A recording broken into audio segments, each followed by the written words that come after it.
Hello everyone and welcome to the WarmJuniper Knits podcast. My name is Christine and I will be your host for the next 40 minutes or so while we talk about knitting and spinning and crafting and things that I get up to from my home in Bend, Oregon. So this is my second episode, so if you're returning, thanks so much for coming back. And if you're new to the show, which pretty much everyone is going to be, and then thanks for giving me a chance as I kind of as I figure out what I want this podcast to be. So a couple of administrative things that I forgot completely to mention in my first episode because I was pretty nervous. I am WarmJuniper on both Ravelry and Instagram. The podcast channel is just WarmJuniper Knits.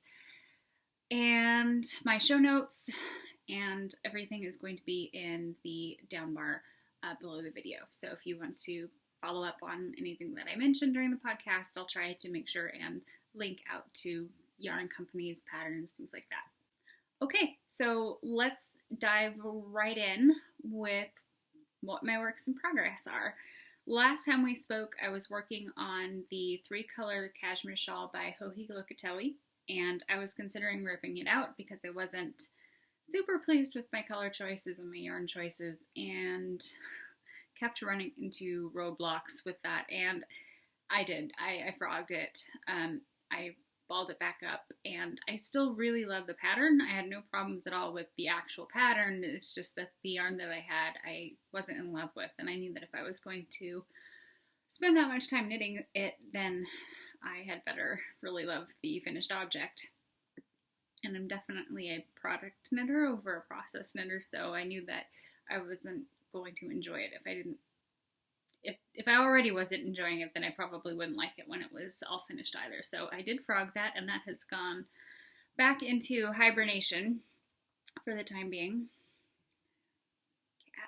Both cats are in the room with me today. I am trying a different location. I think I get better light in here. I think things are going to be a little bit more true to color. I had some problems with that last time. But after I ripped out my existing shawl, which there was not a ton of it to begin with, so it's not like I frogged 800 yards or something. It was like 200 maybe.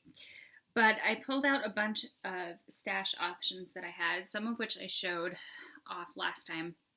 And I did a couple of swatches to see kind of how the colors would play together. So this was my first swatch, and this is not particularly pattern accurate. I was just kind of guessing as I went along, and Lord help me, I do not know what was going on with the lace or where my brain was when I was reading this chart, because it is upside down and super messed up. But anyway, so this up at the top, this is that Knit Picks Cucumber, Stroll Tonal in Cucumber. The second color is a Greenwood Fiberworks. I can't remember the base, but it's their sparkle base. So there is gold stellina in that, and I believe that's a Sherwood colorway. Then it's stripes. Then you have a texture section with another variegated from Greenwood Fiberworks, and then lace, and then a garter edge with a picot bind off. I've never done picot before, so this was my first little try at it, and I love it. I'm so excited to actually use it in something. I'm not entirely sure when I will get a chance, or when I will get around to actually knitting this pattern, which I'll explain why in just a second, but I'm so super in love with the picots. So this was my first swatch, and I think I would have liked it a little bit more, except the greens in this were not really the same tones as the greens that were in this or in the second variegated, which, there you go, you can see that a little bit better. This is a lot more, honestly, it comes out a lot more like camo when it's knit up. This yarn had also at one point been a sockhead hat, and it was pooling, so I had pulled it out. Possibly the world's most indecisive or picky knitter. maybe. Anyway, so I thought the cucumber and this greenwood really played nicely together, but I didn't like the other green. So I tried it again with swatch number 2, which actually has a correct lace section because I read the pattern this time. And this one, I do like it better, but I still wasn't totally in love. The yellow is Charles sock, which I bought a while back at a yarn store in Portland, Oregon. I think it's called Knit Pearl. It's a local dyer up there. So if you are in the Portland area, this shop is in downtown. So I liked this better, but still wasn't completely in love. The ply structure of the stroll tonal and there you go. That's pretty good. I knew filming in here was going to look better with the colors. So yeah, they don't really feel the same, and I didn't love it. So I thought, I'm not going to get started on something that I don't really truly love. So I spent a lot of time making swatches with not a lot to show for it. But they are complete objects in some way. At least they were fully knit and fully blocked and dried, and so I thought I would show them anyway. My second work in progress are my husband's socks. I started with those last week when I had a toe and some change, and I'm getting pretty close. So as you can see, I have finished one sock. There we go. There's that color. Okay. So I finished one sock, and you can see kind of that I've got the texture pattern in there. So I used the texture pattern from Hermione's Everyday Sock on these. I didn't follow the pattern really particularly she has a special heel, and it's a flap and gusset and different ribbing, and I didn't do any of that. I just stole the pattern, texture pattern. But one sock down, I had been considering ripping these out as well, and considering all the ripping that I had done last week, I really could not bear to rip out another thing. So I had persevered with my 2 large needles and slightly too large stitch count, but they were fitting him pretty well. These were toe up. There's the toe. These were toe up, so I was able to try them on him while I was knitting, which turned out really well because I could kind of see where they needed to be stitched in and where they were fitting reasonably well along the ball of his foot, like the big joint where your big toe is. So that part was fitting okay, and I thought, well, if I can just make them a little bit shorter, then the stretch lengthwise will pull them in around the circumference. And what I also did was when I got to the arch, I don't know if you can kind of see that, but I popped in, this is the underside of the foot, I just popped in a little bit of ribbing, just a tiny bit. And what this is, this sits right on the arch of his foot, so he's not really standing on it. You can't really, he says he can't feel it at all when he's wearing it, which is a plus, but it does pull it in around the narrower part of his foot. Oh, don't do that. After my iPad. So that is one sock down. Yeah, there's the fish lips kiss heel, and I mean, I'm going to finish the second one with the same heel, but I think probably the next time I knit him a pair of socks, I'll do top down flap and gusset, because I think that probably fits him a little bit better than this one does, than a short row heel was going to, for the same reason that I had trouble with short row heels before for myself, which is that they just have a tendency to slide off the back of my foot. So they'll mostly just be running around running around the house socks for him. Animals. So it's fine.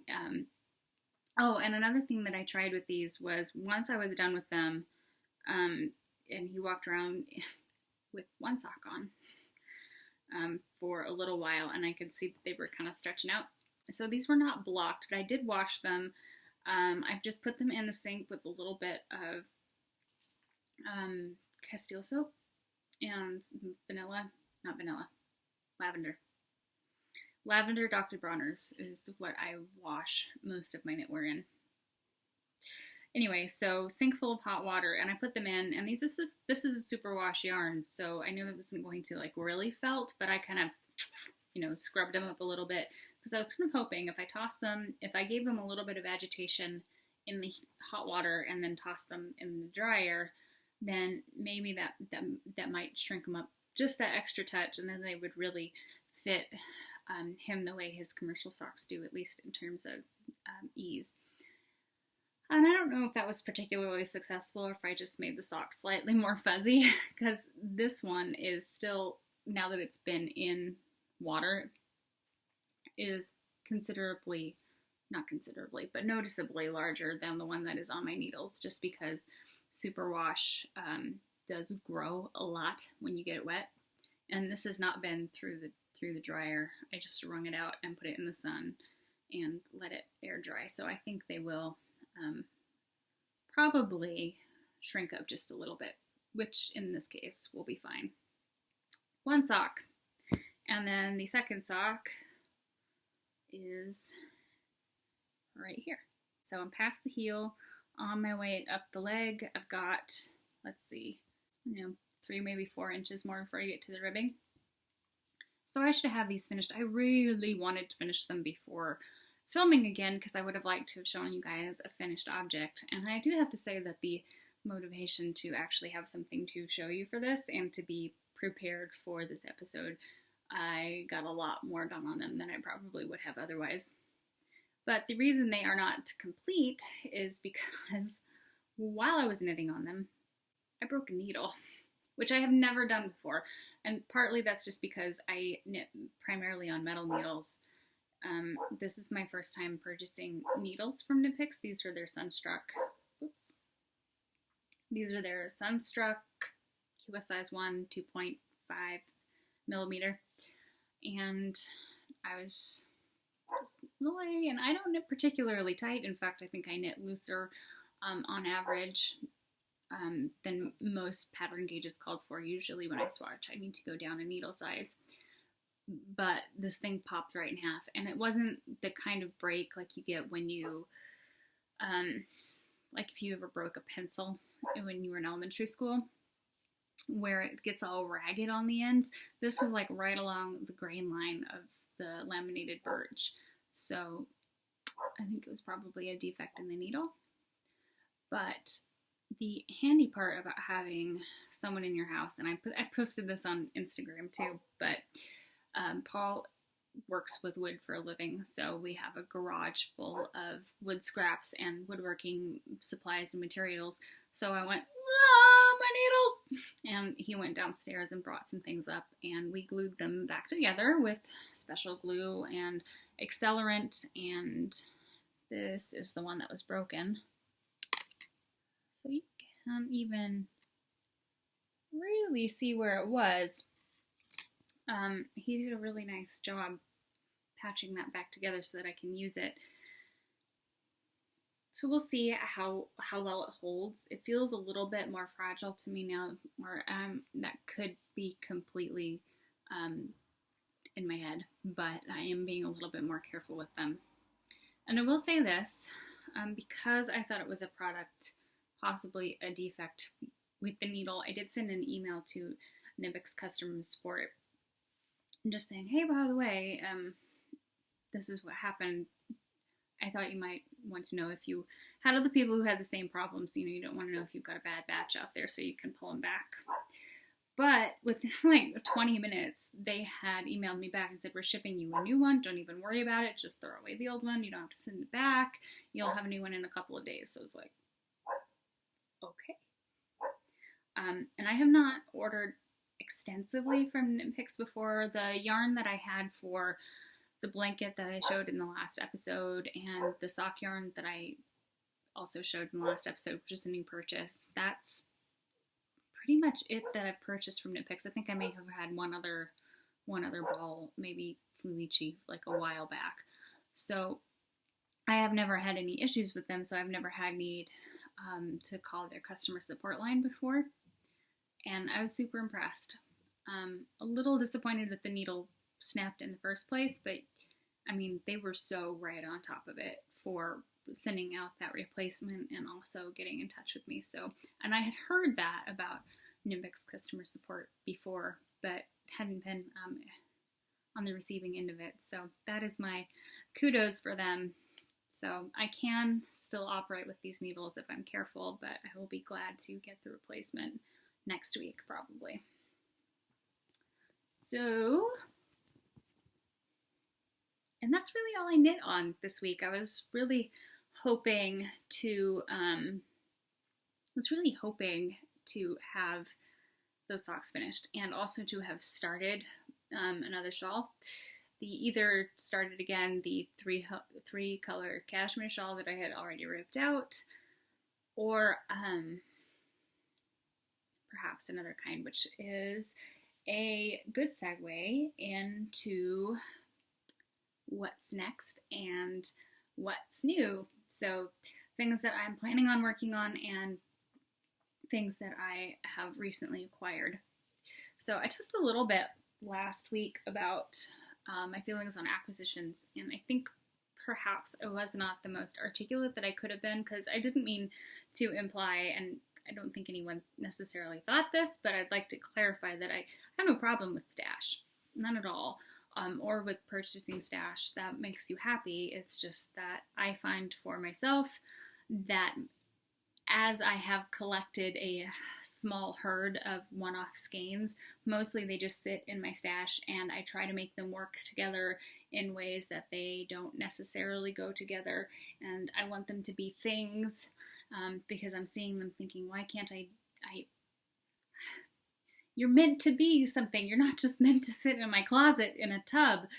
I want to do something with you, so in order to make myself not so neurotic about that, I'm trying to use those up. But in so doing, one occasionally finds oneself purchasing more yarn. So I have had in my pattern library for quite a while Daybreak, which is a Stephen West pattern. See, it's another, this pattern is super duper well known. It's been around for like 6 years, but it is another crescent shawl, which is probably the shape I prefer. I like big crescent shaped shawls versus triangular ones. So I thought, well, I can't make 3 colors work for a shawl. I will try a 2-color shawl. And one that the color that I really, really wanted to use was another thing of stash, like I mentioned earlier, is that yellow from Knit Pearl in Portland. This is the Charles sock that was in my other swatch. So I just adore this gold. And I don't know how well you can see, but there are flecks of green and kind of rust colors in there as well. And I've been dying to use this, and I haven't been able to yet. So I really wanted to use it in that 3-color shawl, but it wasn't going to work out, so I thought Daybreak, okay. But I was sitting there going, this doesn't really go with my current stash, which is a bit silly because this is a tonal. I mean, it's not variegated at all, so I should have been able to make it work, but I didn't. So I went to my local yarn store because I had a store credit there, and I picked up some Malabrigo sock. And the skein that I went in on my lunch break, this is quite close to my work, and I had like 6 colors laid out and intermixed with other stash options of mine, trying to figure out which of the color combinations that I liked the best. And that is not my strong suit particularly. I don't have a great color aesthetic. Envisioning how colors go together when they're in a hank, I guess, is not really my strength. So I enlisted the help of the sales girl who was there, and we went through them and kind of like eliminated, and we found this gorgeous, this stunning green. I love green. a lot of the clothes that I own are kind of a deep forest green. So I thought, well, that'll be great.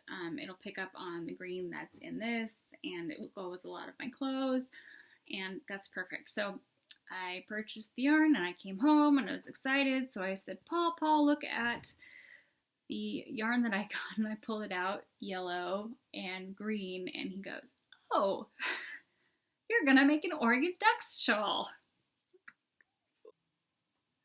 So if you're not familiar with the major Oregon sports, college sports teams, there is the University of Oregon Ducks and the Oregon State Beavers, and the University of Oregon colors are yellow and green, and pretty much the exact same yellow and green that are in this yarn and in this Gaina Malabrigo sock that I had chosen.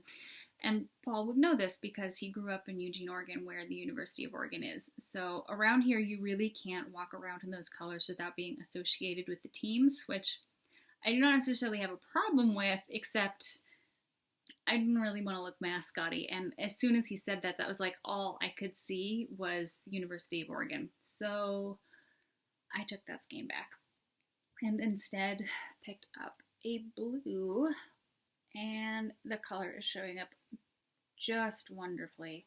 So this is, like I said, Malabrigo sock in the color Aguas 855. So it's just, I'm in love with this blue. And I think it looks pretty with that as well. And there's high contrast, but also the ply structure is similar, and they have a similar hand feel. So I think in a shawl, they'll work really lovely together. So my hope is to be able to cast these on, cast the shawl on sometime in the next 2 weeks. We were going to be going to Texas for a family wedding and end of next weekend. So I'm thinking that will be a good plain project. So I'm pretty excited about that. That's both yarn out of my stash and happy acquisition, and also a project that I think I'm going to get a lot of use out of. It has really started to shift into that mid-autumn kind of weather here. So in the mornings, it's quite cool. And it will do that consistently throughout the summer. But you know how when fall gets in and the air tastes different and it smells different, and it starts to get dark a little earlier and it stays dark a little bit later. So we're really kind of falling into that fall season, which makes me just want to cast on everything after a summer of not particularly prolific knitting. So I'm very excited about that. Other acquisitions. I showed you last week the 3 colors for the baby blanket that I'm going to get started on here pretty soon.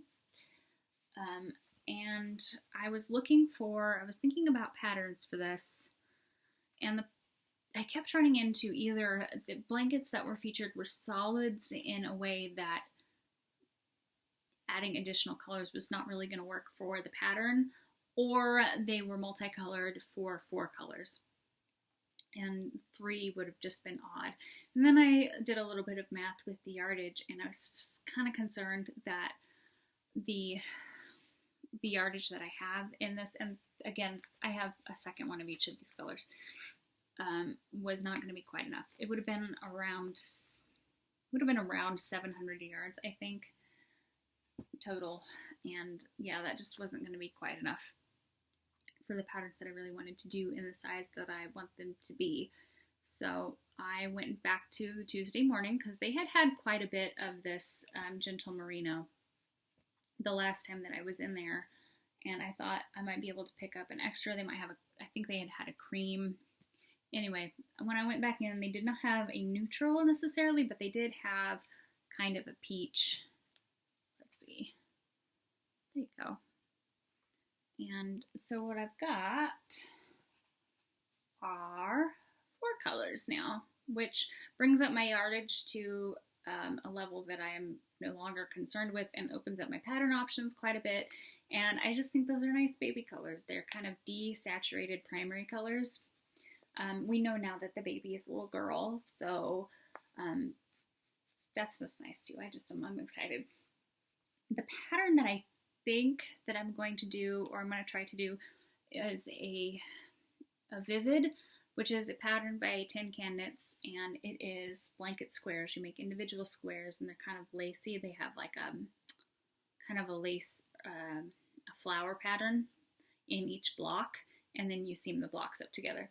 And I think that'll be nice too, because my experience with the last 2 blankets that I've knit, after a while it gets to be kind of a pain turning such a huge project, and it just gets kind of unwieldy, and it means that I have to be at home in order to work on it, and a lot of my knitting gets done like in waiting rooms or on my lunch break at work and things like that. So having the squares, the modular style, I think will be nice, and will keep my interest, because I can just pick whatever color I feel is going to be good that day. And then, yeah, I'm hoping that that will speed up the process a little bit. So I need to swatch for that and see just exactly how many squares I can get out of a skein, and then what size they are on the needle that I like for the fabric that I like, and then I can kind of calculate out how large that blanket's going to be. So that is that. And then I have one more acquisition, which is not something that I acquired, but my boss did, she has been gone for the last 2 weeks in Iceland for her honeymoon. She got married earlier this summer and just went on her honeymoon. And she brought me back some Icelandic wool, which I'm so in love with. This is really rustic stuff. I mean, it's what you would expect from an Icelandic company. There is a particular store there that really is well known for selling the Icelandic sweaters, and I assume that you can get them in more than one place. I mean, they're a countrywide thing, not a citywide thing, at least to my knowledge, but they went to this big, like, enormous yarn store while they were there, and she got me this. So the tag is in Icelandic, and I cannot read it. I did try plugging them into Google to see kind of what kind of sheep it might have been, and I did not have any luck. It's Samkemba or Lamsul. Either way, it is handspun by an Icelandic Handspinners Guild, which is pretty cool. And I believe, 60 grams, 72 meters. So there's not a ton of it here, and actually this is something that I'm kind of considering. So you can see this is really, really, really loosely plied. Like, I can pretty easily undo them if I wanted. Well, maybe not. It's a little bit more felted together than I thought. That's kind of good. I was going to see what this swatched up as. You can see that the plies are quite loose, even if they are apparently a little bit more stuck together than I anticipated. But I had thought about popping this on my Swift and trying to unply it, and then I would have a yardage that would be a little bit easier to work with. But we shall see. I'm not sure what you can do with 70 yards. I don't think this is quite enough for a hat. Maybe if I did it at a really large gauge, maybe like size 10 or 11 needles, maybe. I don't know, we'll have to see. Either way, it smells wonderfully woolly, and it's not like soft, but it's also not super scratchy either. This is not, I don't think it would be really irritating. You can kind of see there's guard hairs on it. So I wish I could tell you what kind of sheep it was. That would be exciting. So anyway, that'll go in, that will go into stash to be determined as a project with a later date. So that was a gift from her, which is really sweet. And that brings me really conveniently into spinning. So last week I showed you some bobbins that I had, and the wool that had been on those bobbins had been on those bobbins for a while. So I had it fully spun and finished for 3 or 4 months, and then I had had the first bobbin done for 3 or 4 months before that, before I got around to escaping my nose itchy. I'm sorry. So anyway, I had had that Polworth. It was Polworth. It was by Maiden Skeins. This is her label. So this is just a local dye to my hometown. Got it at the Oregon Flock and Fiber Festival last year, and yeah, it had been sitting on those bobbins for way too long. So when you are spinning, generally I don't know what you would call it, the established wisdom or the rule of thumb maybe is to leave your singles on the bobbin at least overnight before you apply them, so that the energy has a chance to kind of settle throughout the entire length of your spun yarn, so that when you apply it, you don't end up with a kinky, over-generalized mess. And there is a good reason for that. So way back when I had finished that second bobbin, I turned right around and I tried to do a sample with a 2-ply, and it looked like this. So this has been super aggressively blocked. You can see it is biasing really bad. It really wants to go like this and be a trapezoid of some kind. Also, this was, I think, done on size 6 needles, and although it came out kind of like a fingering weight, I'm still moving this around way too much. I did not like the weight of it. I did not like the way the plies felt. It's kind of crunchy, it's super overplied. Plying, not my strength.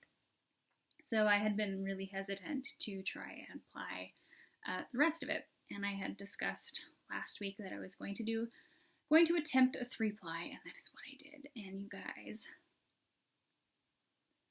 check this out. It's a 3-ply. 3-plies are magic. This is so perfect. It's really well balanced. As you can see, there's like no curling in the skein. This is 3 ounces of 4. So I had, this is all I could fit on my bobbin. There's a picture on Instagram. I had packed that thing so full that it stopped spinning. And then it stopped taking up the yarn. So I did have to break it, and I'm about done with that third last ounce, which is still, yeah, I'll hopefully finish that this evening and get it washed and dried as well. But I am in love. I mean, I'm just in love, both with how it came out in terms of the colors, because the braid, when I bought it, was the base color was kind of that light green. It wasn't really a minty green. It had a little bit more yellow than you would say mint. It reminded me a lot of sea glass. And then it had these splotches throughout of purple and kind of fading into pink and real bright pops of it, like a sapphire blue. And it wasn't in any like gradient, or there was no order particularly to the color placement. So it came out quite random when I was spinning it, but you can see there are sections in here that are a little bit more purple. Is that focused? Here we go. And some that are a little bit more green. And here's a section that's like green and white. I am just overjoyed. I was so convinced that I was going to screw this up. And I didn't make it to the guild like I had discussed. We had something come up and I wasn't able to go, but I watched a boatload of spinning videos on YouTube and read some. I do have a couple of spinning books, so I went through and tried to find some things in there, and I just went to town with it. But it's plump and round, and 3-ply evened out some of the inconsistencies. It's a lot more consistently spun in the singles than I remembered, so that's a plus. I was kind of proud of myself for that too. Like I kind of expected it to be a lot more uneven, but it wasn't. But it's nice. I mean, this probably goes from a fingering in most places to maybe a sport weight. So, and I have no idea how much is here. I haven't counted this out yet. I'm guessing probably around 300 yards, and then there's that other ounce to finish. So I should have enough for something, which will be another change of pace, because although I have finished yarns before, it has never been in any quantity that I could do much with, and applying the 2-ply was such a disaster that it wasn't really usable yarn anyway. But man, I'm so excited. This is like the highlight of my week. And the Polworth is a great fiber to spin. It's a little bit more sticky than, say, merino. Merino's pretty slippery, but so this is just a little bit more grippy, slightly more toothsome, I suppose. And the braid that it was in was not. I was probably combed at one point, but it wasn't that. It was kind of a semi-worsted prep because I could spin, and I spun most of this in a worsted prep over the fold, and that went fine, and I much prefer that to worsted method spinning, which is when the fibers are all very much aligned and you kind of pull off the top. So that's just, it's slightly woolen, a little airy. It wasn't super over processed, and it's soft. I mean, it's definitely next to skin soft, but it's not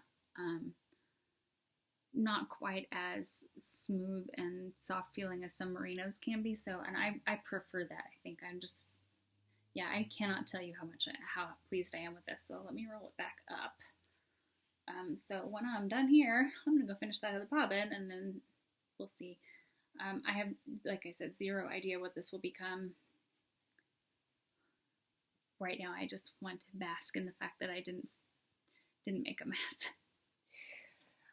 What is currently on the wheel, or at least what is on one of my other storage bobbins, which is what I had started working on when I finished those, and what I think I will try to work on once that other ounce is finished, is this is from Huckleberry Knits. Yeah. There's her label. This is another Oregon dyer, and this is, I think I showed just a little bit last time, this is the merino bamboo silk blend that I'm working on, and this is very much a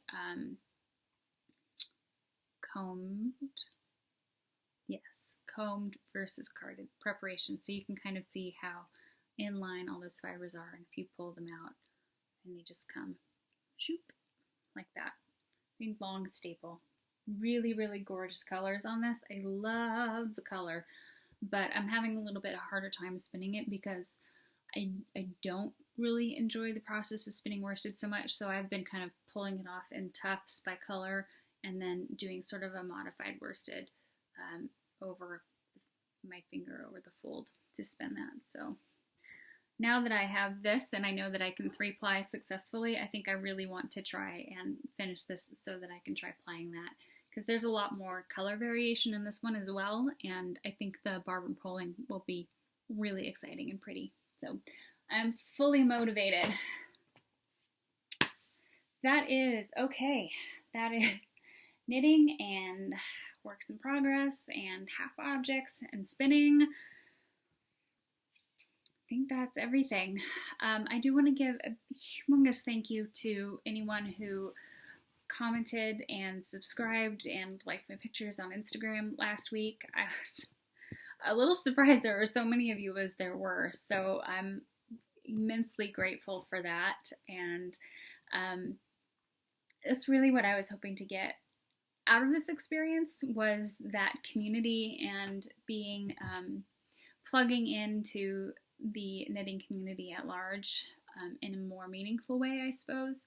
I don't use Ravelry just a ton outside of finding patterns, so this feels really accessible to me. Sorry, my cats are jumping into things. But what I particularly liked was that there were so many people whose podcasts are also new, who I don't know that I would have found you necessarily, and so I'm just thrilled to death that I have like this whole new batch of people to connect with, and it's a little bit like starting high school together, you know, like this is like the cohort or class of summer 2016, where it's like 4 or 5 other people who are just on their first or second episodes of podcasting, and people who have been doing this for a while longer that reached out, and it's so exciting. And why I think this is such an attractive community too, because everyone is just extremely open and welcoming, and you get excited looking at what other people are doing and what they're working on, and what events that they have that are coming up. And yeah, I'm delighted to be a part of it. So thank you for sharing that with me. I will hope to be back in 2 weeks again, hopefully with a little bit more things in progress, maybe some finished objects if I get to knit on a plane for a little while, and also in a car, because we are road tripping through Texas. So that is where I'll be. Have a wonderful couple of weeks, and go in peace.